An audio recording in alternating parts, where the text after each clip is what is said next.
Former homeless people, what did you need the most? What was the best thing someone did for you?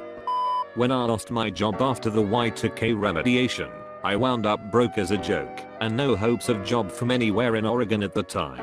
Girlfriend got asked to come take over her family's failing company business in Utah and we decided to go for it. Got here with nowhere to live, no money, 1/4 tank of gas. We lived in our cars for a while, then we found a row of 3 abandoned houses in Provo and squatted in the middle one. While she tried to rescue the family business, I got a gig delivering those stupid free newspapers that people get in their driveway.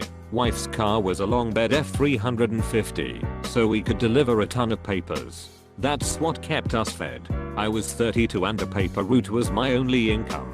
As far as the nicest thing anyone did, one day a guy came and knocked on our door, saying he was the house owner.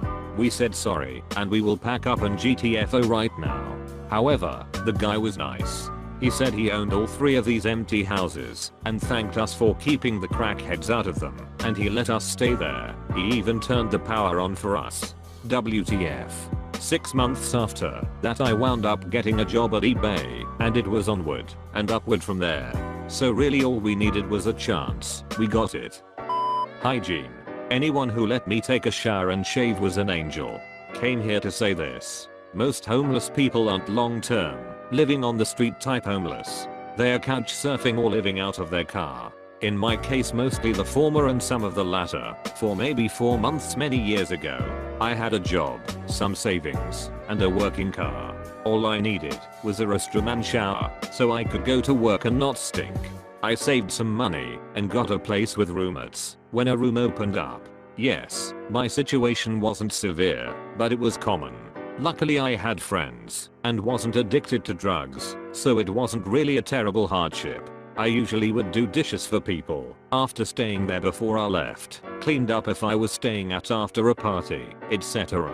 Gotta repay people's favors and avoid being a burdensome mooch if you want to sleep on couches. Pay taxes.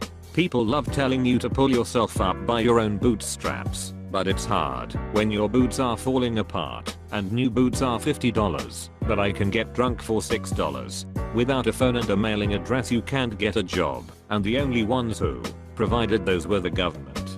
Sure, churches and shelters will let you sleep on the floor and take a shower, but the next day you are still wearing filthy ratty clothes and no one is in a hurry to get you something to wear to an interview.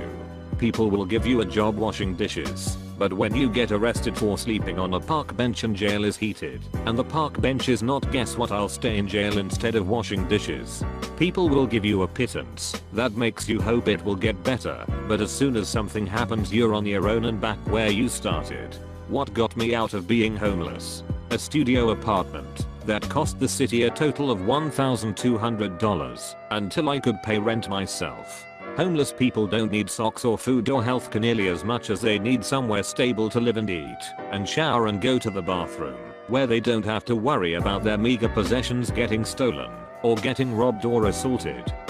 Showers and a place to wash your clothes, to save as much money for food, to be able to get dollar menu items and feed yourself 3 times off $5 and some change. Not sure if living in a car counts as homeless though, but a 93 Accord ain't exactly a home. There's a quote from Sports Night that would be good for people to read. I'm already seeing the don't give homeless people money. What if they spend it on sentiments? I suck. Danny, every morning I leave an acre and a half of the most beautiful property in New Canaan, get on a train, and come to work in a 54-story glass high-rise. In between I step over bodies to get here, 20, 30, 50 of them a day. So, as I'm stepping over them, I reach into my pocket and give them whatever I've got. Dan, you're not afraid they're gonna spend it on booze? I suck. I'm hoping they're going to spend it on booze. Look, Dan, these people, most of them, it's not like they're one hot meal away from turning it around. For most of them the clock's pretty much run out. You'll be home soon enough. What's wrong with giving them a little Novocaine to get them through the night? Money lol, but really it's stability that's the hardest to come by. Nobody has faith that anybody homeless can make it out of their situation, but as a man who has been on his own since 16 with nothing but the clothes on my back, it's hard to come from nothing to stable.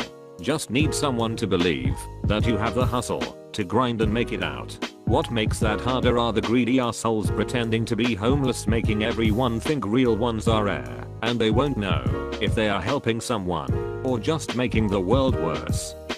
My wife was homeless as a teenager. On Friday afternoons, a businessman would walk up to her and ask her if she was hungry. She would say yes, and he would take her into the restaurant on the corner.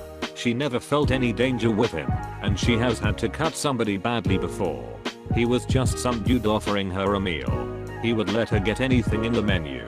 He would sit and read the paper and drink a cup of coffee. There was never any conversation. When he was finished, he would pay the bill and leave. There was never any exchange of words other than "you hungry?" and "have what you want?" and "have a good afternoon." This happened multiple times. She never felt like a project to him. She never felt less than him. She never felt in danger. He was just a guy who saw a dirty girl on the street who needed to eat. She has since gotten her JED, graduated from a trade school with a fitness degree, and now has earned her MBA with honors. She is an amazing woman and an amazing mother. The one wish she has is that she can run into the businessman who bought her lunches and thank him. Someone willing to take a chance. When you're homeless and people find out, it usually results in a negative change in their perception of you, particularly in the perceptions held by those who could potentially be employers and landlords. That's if you choose to disclose the information. Easy to do with employment if you're capable of staying physically clean. That is regular showers and trips to a laundromat. Not so easy to do with a potential landlord, as you have to disclose your rental history. When you tell people you're homeless, you're bound to get people who will treat you with disdain. People who assume you're homeless because of some vice like drugs, alcohol, gambling, etc. There are many reasons for why someone is homeless that have nothing to do with how responsible you may or may not be, such as natural disasters, fires, floods, illness, or injury, and escaping dangerous situations like domestic violence. I'm not homeless because I'm irresponsible or addicted to some substance, illegal or otherwise. I'm homeless because life threw a wrench at my head and then started beating me with it while I was down. I had a clean rental history, no evictions or anything of the like, and I worked 40 to 60 hours a week to afford my bills, which took priority over everything. I could afford rent, but nobody believed I would pay it just because I was homeless.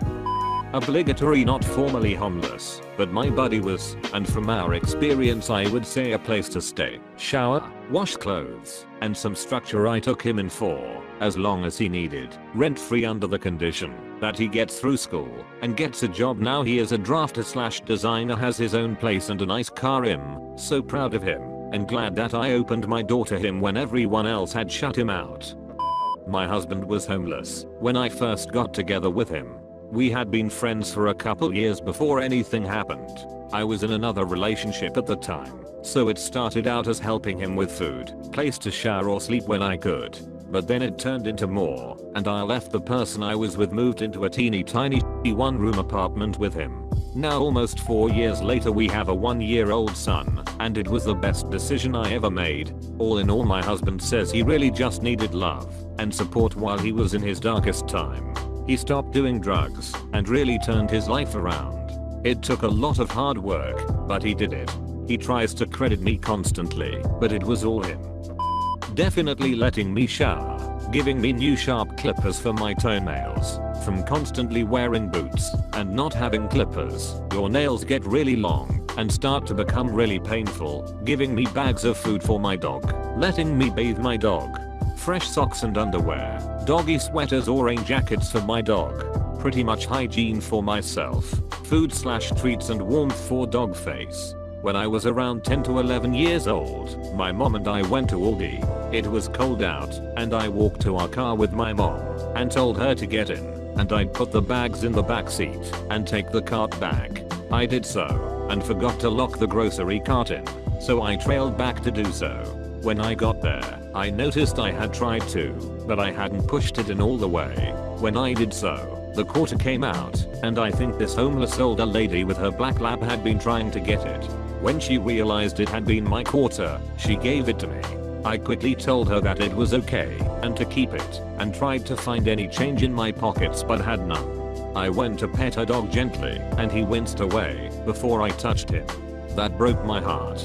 It sounds so stupid, but in my head I wondered what this poor dog and his human had been through that made her apologize profusely and try to give back a quarter and him wince away when anyone went to show him affection.